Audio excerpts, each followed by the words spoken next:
ভজ ও তার বউয়ের মজার মজার কাণ্ড দেখে সবাই হাসি ঠাট্টা করতে থাকে। সবাই মিলে ওদেরকে বোঝানোর চেষ্টা করে, কিন্তু ভজ ও ভজর বউয়ের মজার মজার কাণ্ড যেন থামছিলই না। এর পরের সিনে দেখা যায় একজন ভদ্রলোক বাড়ির নম্বরে ফোন করলে অহনা পিক আপ করে।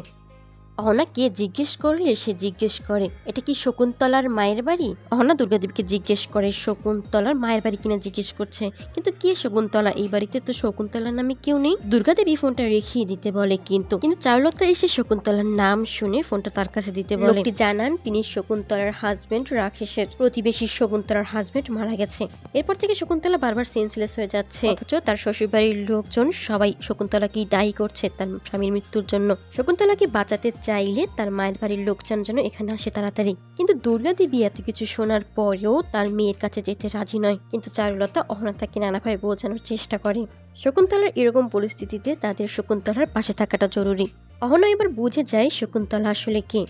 দুর্গাদেবী কিছুতেই যেতে রাজি নয়, কিন্তু চার বউ জানায় তারা যাবে শকুন্তলার কাছে। দুর্গাদেবী তখন বলে তারা গেলে তাদের মতো যেতে পারে, এই বিষয়ে সে কিছুই জানে না।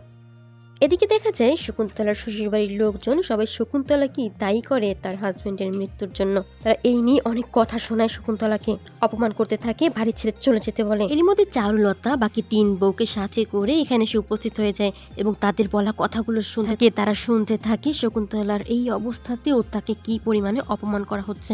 4 বউকে দেখার পরেও তারা অপমান করা থেকে বিরত হয় না, বরং বলতে থাকে শকুন্তলা তার স্বামীকে খেয়েছে, এবার এই বাড়ির লোকজনদেরকেও খাবে। এখন রাকেশকে শকুন্তলা খেয়েছে আর তার বাড়ির লোকজন এসেছে, তারা যেন শকুন্তলাকে নিয়ে যায় এই বাড়ি থেকে। এতদিন তো আসার কোনো খবরই ছিল না, মেয়ের বাপের বাড়ি থেকে তো কিছু দেওয়ার কথা মনেই করেনি, এখন এসেছে। সেখানকার সবাই শকুন্তলাকে অপমান করতে থাকে। চারুলতা তখন বলতে থাকে তাদের সামনেই শকুন্তলাকে এভাবে অপমান করা হচ্ছে, আগে না জানি মেয়েটাকে আরো কত কিছু সহ্য করতে হয়েছে। অহনাও প্রতিবাদ জানায় সবকিছুর। যৌতুক নেওয়া যে দণ্ডনীয় অপরাধ সেই কথা সবাইকে বলতে থাকে।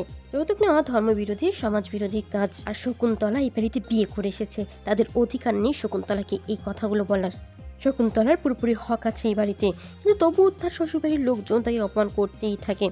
এদিকে 4 বউ মিলে শকুন্তলাকে বলতে থাকে শকুন্তলা তাদের সাথে তাদের বাড়িতে যাবে। এবার শকুন্তলা তার নিজের বাড়িতে থাকবে, কিন্তু শকুন্তলা তার শ্বশুর বাড়ির লোকজনের কাছে অনুরোধ করে বলে তাকে যেন এই বাড়ি থেকে তাড়িয়ে দেওয়া না হয়, সে কাজের লোক হয়ে থাকবে প্রয়োজনে।